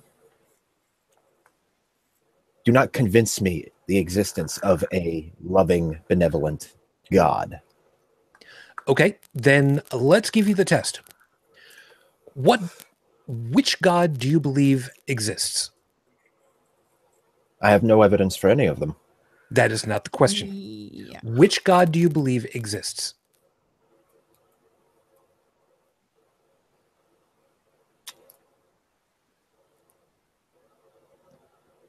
Don't believe any of them exist. Okay, by that question, hold on. By that question alone, you are, the technical term, an atheist. Well, Yep. fair enough, but Now, which God do you believe that there is evidence that could go one way or the other about? any of them? Do you believe that there is knowledge that can be gleaned about some God to ascertain one way or the other? No. If part of the definition of a God is being unknowable, then what the hell do we think we know? By the literal definitions, Joey qualifies, as far as I can tell, as an agnostic atheist. I do not believe that there is a God. I do not believe that there is a way of finding the information one way or the other What I will on say, a God. what I will say with conviction is that, to borrow a line from Dr. Tyson, the only ist I consider myself to be is a scientist. And as far as, between atheist or skeptic, I would identify myself first and foremost as a skeptic. And there is nothing wrong with that as a self-identification. Yes, Joseph? No, I was just I totally agree with that. And this game about this, is there a God or not? I mean, it's just a game. I mean, it's like Sam Harris said it best. I mean, the atheist definition is just it's actually a theist creation. It's like a chalk line they draw on the ground, and we just go and willingly lay in it. I mean, why does it have to be a God? It could be any claim at all. Like, why do you have to believe this or this doesn't exist? What you're really believing or not believing is people making claims. And that also leaves out of the question everything these claim makers, they're demanding for your credulity. So, whether it's a God or not, I mean, it's nothing. There's nothing. It's not beneficial to anybody. It doesn't help anybody survive better. It doesn't. It's actually it actually keeps people from. It's an evil, actually. It's a conversation stopper. I mean, it makes you. Yeah. If you follow the rabbit hole all the way down, it's basically you've got somebody coming at you with an evidenceless claim. What they're asking you to do is have faith in them, and that's it. Instead of using your own mind, and it comes down to that. Depend on me instead of your own friggin' senses and brain, and that's it. Yeah. There is that. And so as long as we stay in the God game, we're playing their game, basically. And I don't think it's even worth considering. Okay. I can see and understand that. Because ultimately it comes down to who has the influence, and he who controls the community has the power and the control ultimately. Exactly. Whatever they're doing is working, because, well, somebody quite observant has figured out how humans work. Well, if we can keep them from transitioning to self-sufficiency, well, they're going to rely on us for their entire lives, and hey, we can take advantage of that. And that's it. Okay. God's a great argument for kids, especially. Later. There's a thing for later, another day. Well, it could be the big bad bahuga in the closet, you know. Obey me or else. Yeah, Whatever. that was something that was done to me as a God kid. is just the biggest, the highest, the most ultimatest, mostest, biggest, bestest, infinitus, whatever that the human mind can come up with. So the question that I want to see about getting pretty close to closing up with now that I've got power tonight. Jesus, Yeah. that was. By the way, I plugged in my UPS now.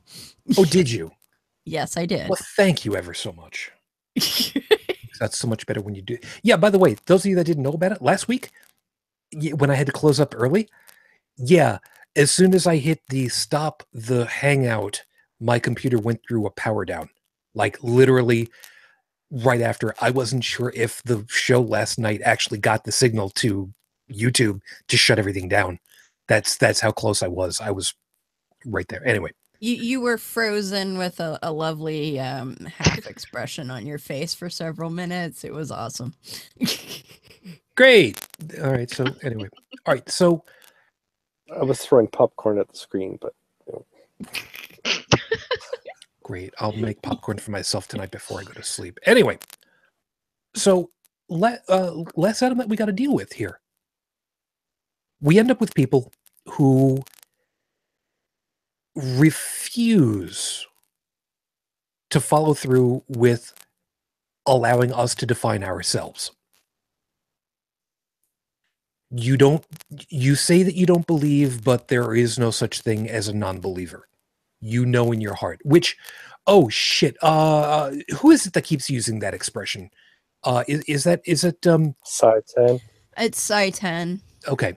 Yeah. And be sure, when you're talking about these people, be sure that the leaders are completely a different animal than the believers. Yes, very much so. And I really think people should specify, who they're talking about when they're talking with, when, people are coming at you. If it's a believer coming at you with this, well, they just want you to conform. Well, if it's a leader coming at you, chances are, unless he's a sheepdog, that's another discussion. But, he knows full well that what he's saying is bunk. All right. So we will typically deal with, quote unquote, the flock. Now, as much as I don't want to use that expression, I have to, for not just the reason of that's typically what the people in the congregation will be referred to as, but unfortunately, they call themselves that. They do call themselves that, but there is also, of course, the baggage that goes along with it, where people will, well, simply follow along. And that's a problem on many levels. But in this case, specifically about they keep following the line. There are no such things as atheists.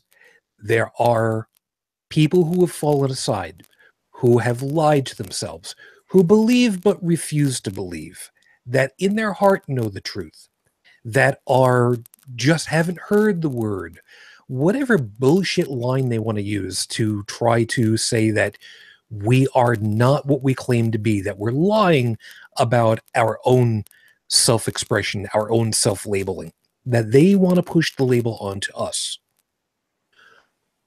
Without starting a flame war, or better yet, without putting, 10 penny nails through somebody's forehead, how do we get through to some of these people? How do we explain to them, no, you've been fed a line that doesn't fit, and I'm walking proof of it, and I can show you if you'll just take 5 seconds to just listen and shut the hell up. I mean, how do we do this without putting a penny nail through somebody's head? Well, that would turn them off right away. I mean, that would put up the defense mechanisms. And Well, most people who are threatened with a 10-penny nail through their head, yeah, they're going to get defensive about it. I can't say something. Well, I mean, like, that's perfectly understandable. If you want them to shut the fuck up. But the argument I think works best is telling them, well, look I want all the same stuff you do. It's just that, and more often than not, I behave the same way you do towards my fellow human. It's just that I don't need somebody else to tell me to do it, or to threaten me with punishment or offer me rewards for behaving that way. And that's it. Well, we want all the same stuff. I was going to throw this in here. What are the problems with Christians saying that there are no such things as atheists and that atheists are suppressing the truth is because there are several verses in the Bible that say exactly that. So if their book is reinforcing that, I don't know where else to go with that. Can you imagine if you put yourself in the mind of a believer, which I think most of us were formerly, but if you don't know anything outside of that belief or that way of living, it's like saying to a kid, pointing him at a big scary forest and saying, well, yeah, you can walk through that forest alone. Because it's like, the kid thinks it's a big scary forest, but it's actually not a big scary forest. But they don't know if the forest is scary or not if they don't see it themselves. And telling a kid, well, yeah, you can walk through that yourself. Like, put yourself in the position of a kid. Like, would he do it?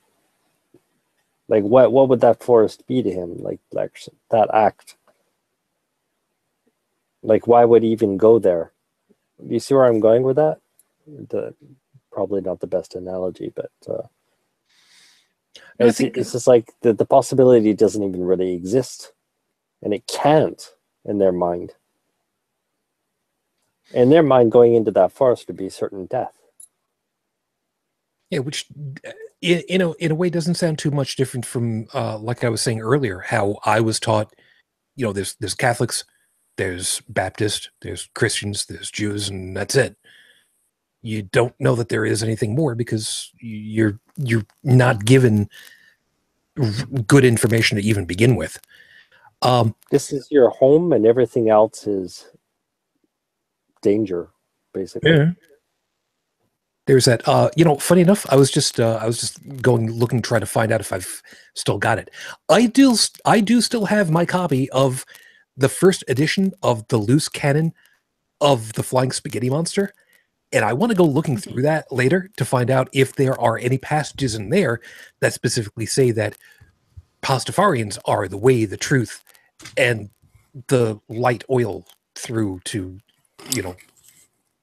whatever. Not that I'm aware of. I have a copy right here, but I don't recall it. I know I've got my I got my copy over in I've got it in my documents collection. Imagine that. Gonna pull that up later. Anyway, over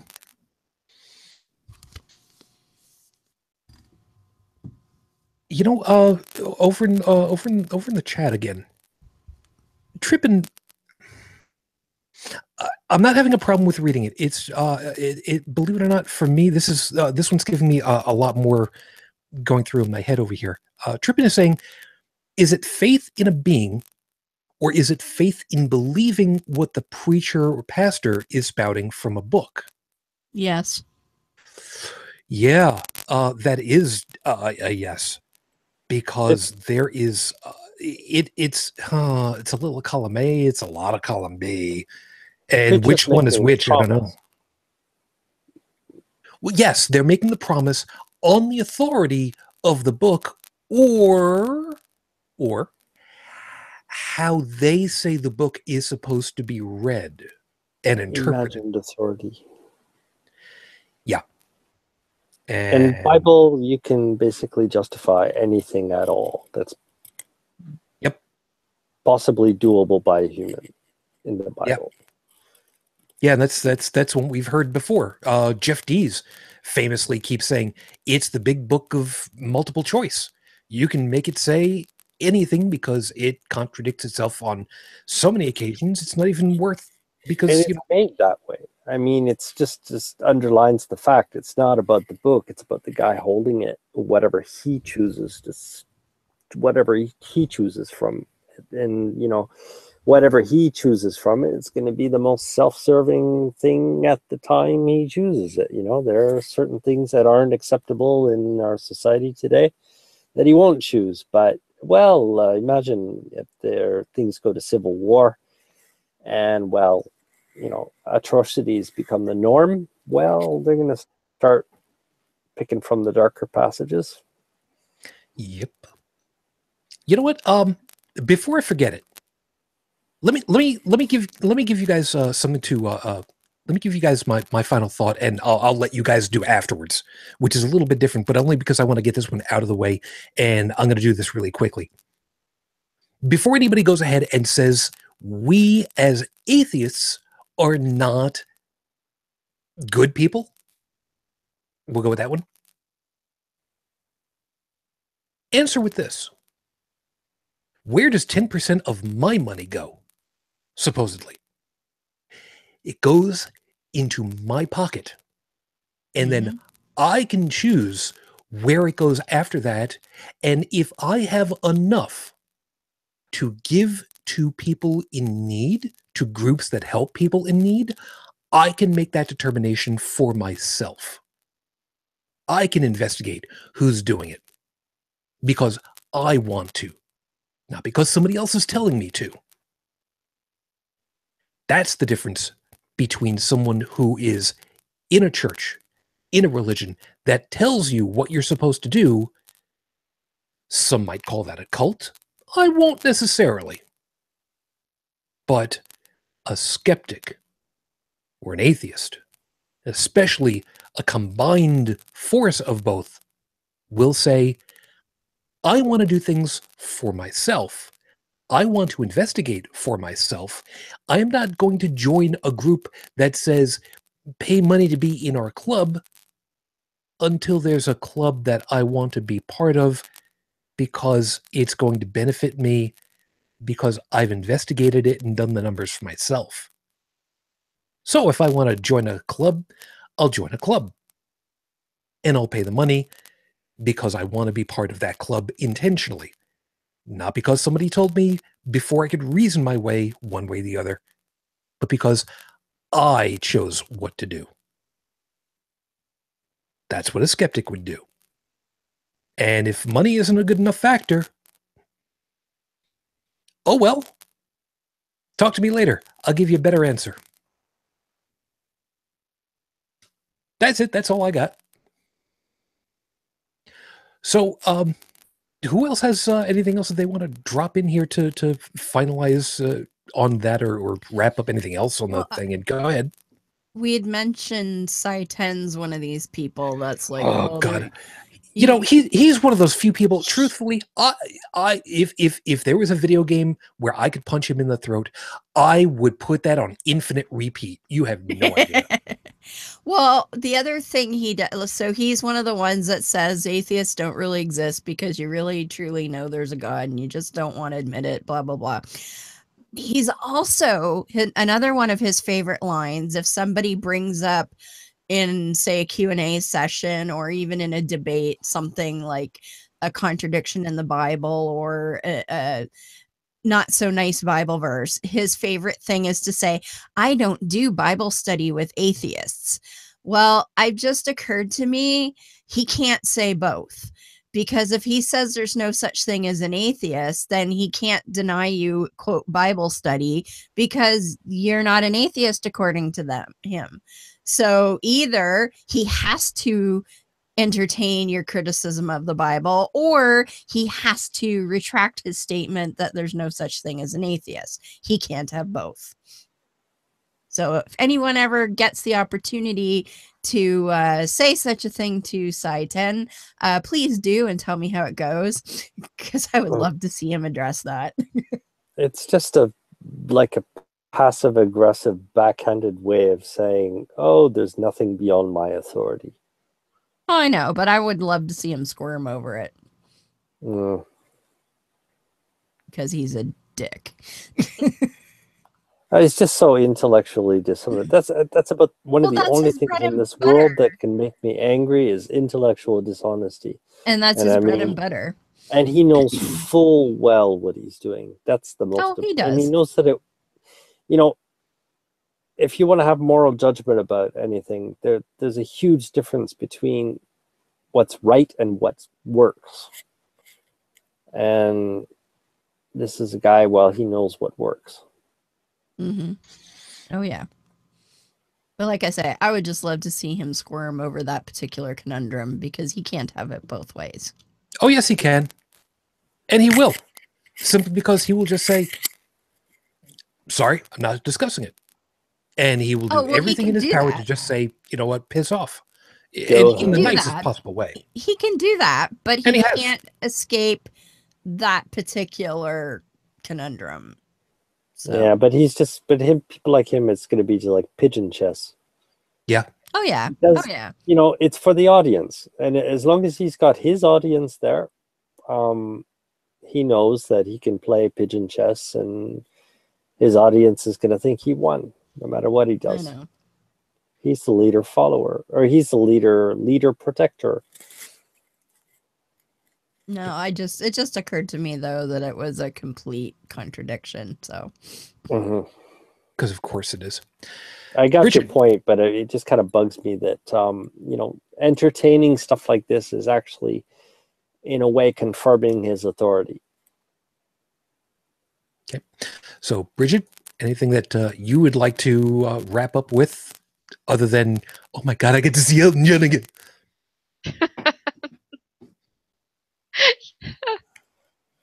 Don't let your sun go down on me. Yeah, it was a good show, but I was really amazed at all of the people I saw in their 70s that were wearing feather boas, males and females. Awesome. That sounds fun. So did he completely tone down his usual collection of eyewear? Yeah, but he did have these red, glittery, sparkly shoes. The shoes were, of course, were cute. Yeah, that's awesome. But I have to give credit where credit is due. At least he realizes that he is older and can't hit the high notes anymore, so he doesn't even try.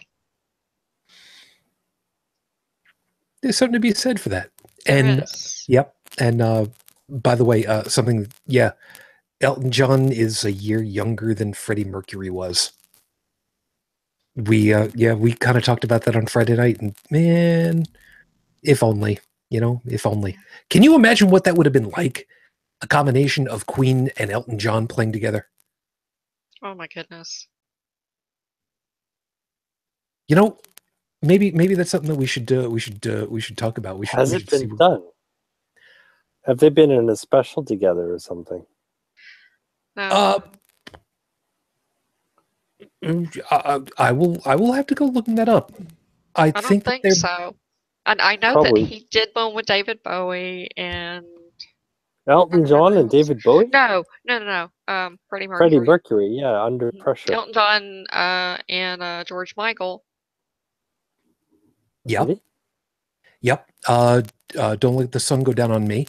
They did that one live, if I remember right. Don't let your sun go down on me.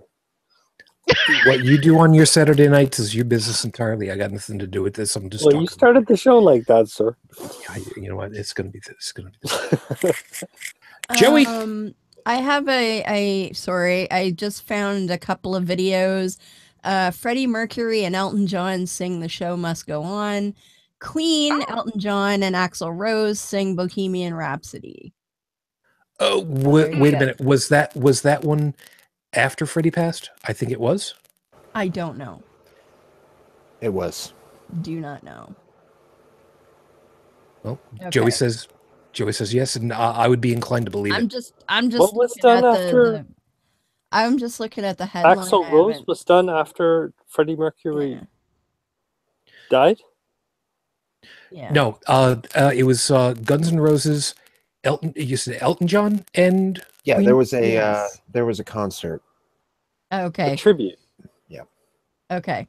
That's So it. there is one that says Freddie Mercury and Elton John sing The Show Must Go On.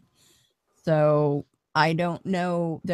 Doesn't appear to be any actual video with it. It's just like a snapshot of a concert with just an audience. So I don't know. But the like 2 seconds I let play sounded like concert, like cheering and whatnot. So I don't know.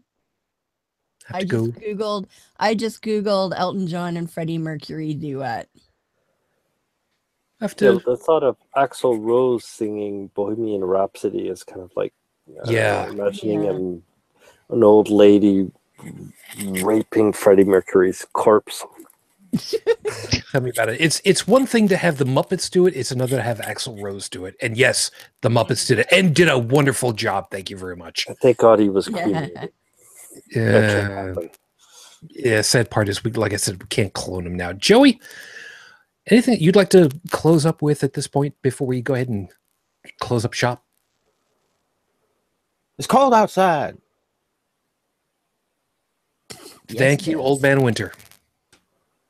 Get off my lawn. Wait, I can't see the lawn. Nothing else beyond that?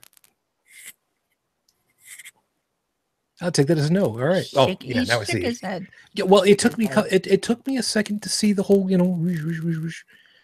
what happens. All right, so that being the case, we'll just go ahead and close up shop.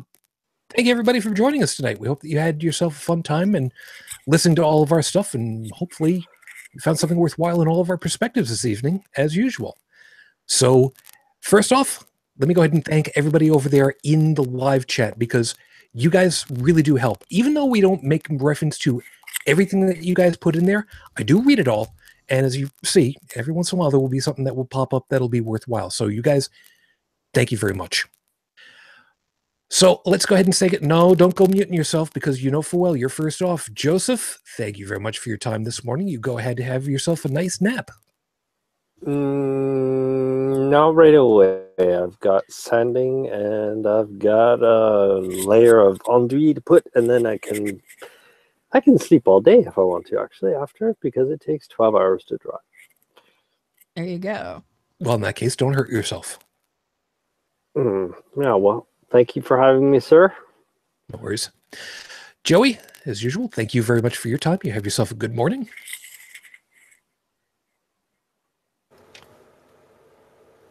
It's what I do. One of these days, I'm going to make reference to a crazy Ivan with him. Brigid, thank you for being able to take the time with us, and I hope that your neck feels better. And obviously, I don't have to thank you for the use of your vocal cords now. I was really worried. Seriously, I was really worried you were going to come in and going, "I blew out my vocal cord." That's what I said. You'll scroll back and you'll hear it at the beginning of the show. It wasn't a rush, though. People weren't going. Ah! So yeah.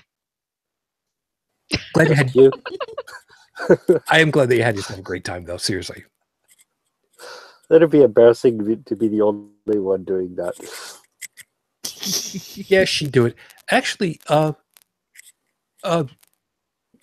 sorry. I'm trying to see over in the corner over there. You've got a tripod. You've got an astronomy. It's a telescope. You've got an astronomy piece over there. Oh, you lucky bitch! You what? Oh, see, if you can afford to have, a telescope, you should really get a telescope. It's so much fun to have one of those. Seriously, how big is that one? Is that 90 millimeter? What do you mean? I think it's 125. Oh, you mean afford? I mean, I bought a telescope set for my niece and nephew. Granted, it's one of those cheapo plastic ones, Yeah. but in aluminum. But you know what? It's good enough. My daughter bought this for me for Christmas last year. Nice. It's I've amazing. been wanting one for about 20 years, and yeah, it's one of those automatic ones that slews and tracks the sky too, isn't it? Mm-hmm. Those are great motherfucking things you can get for like $5,000 that are like as big as my head. Whatever. It's another time, another Yeah, place. this one has software that came with it and everything. So yeah. Yeah, I've got to update mine one of these days. We'll figure it out. Anyway, Heretic Woman. Yes. This opportunity, you've got to actually introduce everything because last week it was non-existent. Well, that's okay because I ended up not doing a show last week. So Oh, well, piss off then. That's perfectly fine. I understand that. Go ahead.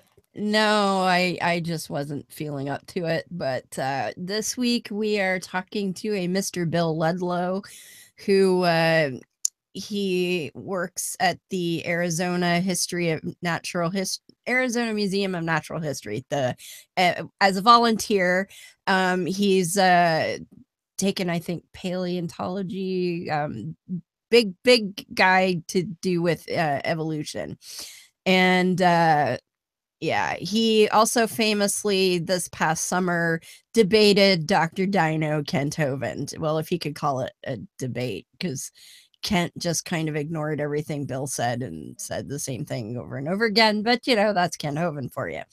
But yeah, we're gonna talk evolution and ridiculous creationist claims and things like that because Bill's really good at debunking that stuff. So be awesome. So that's Bill Ludlow, and that's Monday at 7:30 p.m. Eastern on the YouTubes and all of that fun stuff. So hopefully, maybe we'll be back on camera by then. I'm not sure yet. But... Well, let's hope so. Well, I can do it without. I just prefer not to. Well, yes, but I mean the reasoning for without going into it is just more a matter of I would hope so at that point. Yeah, I don't want to gross anybody out, so let's just say it's a non-serious medical issue.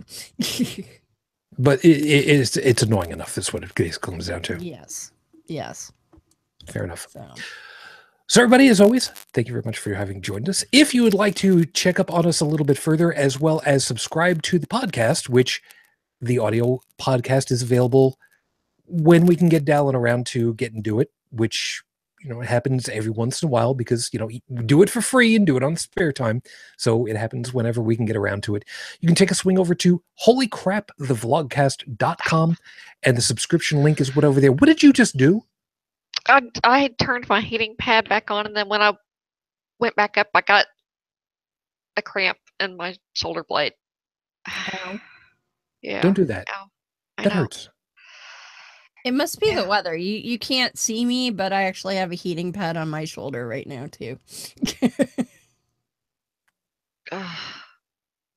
That's great. I've been having these horrible cramps all week that feel like foot cramps or leg cramps in different places that migrates on my shoulders and neck and stuff. Ow. Yeah. Let's see.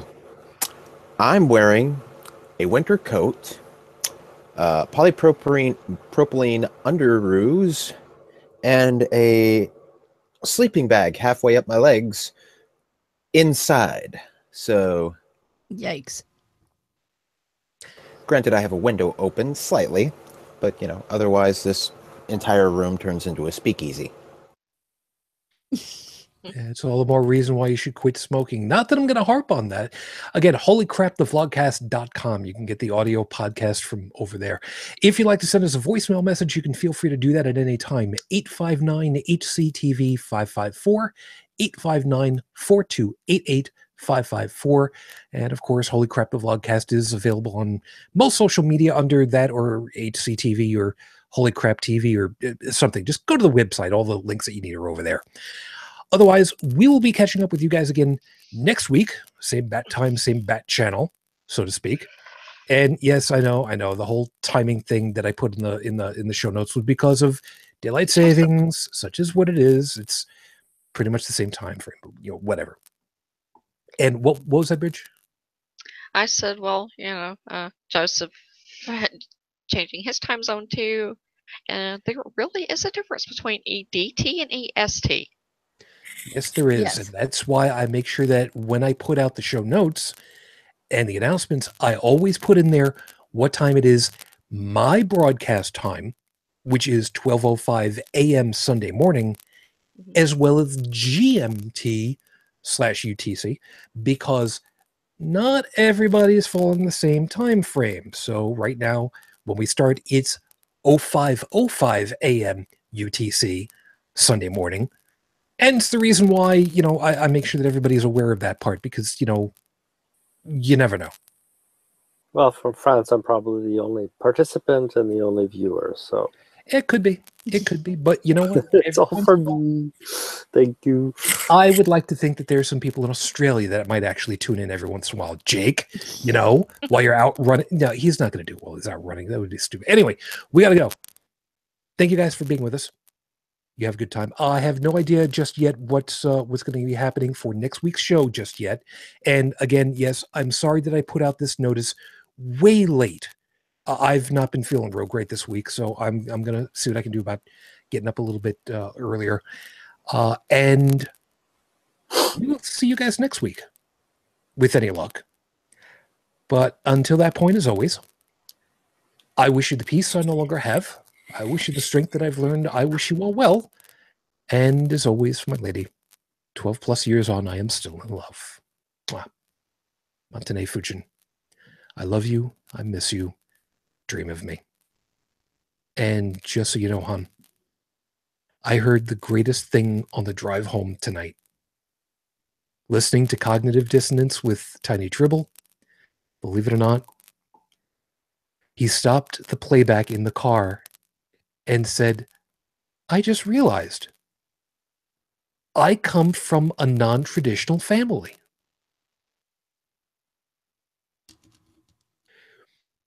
I gave you my word, and I'd like to think that I'm fulfilled it. Mm-hmm. Either that, or it's taken 13 years for this little one to finally get smart enough to finally realize. In the meantime, you'll take care of yourselves, and I'll see you next time. Until then, good night.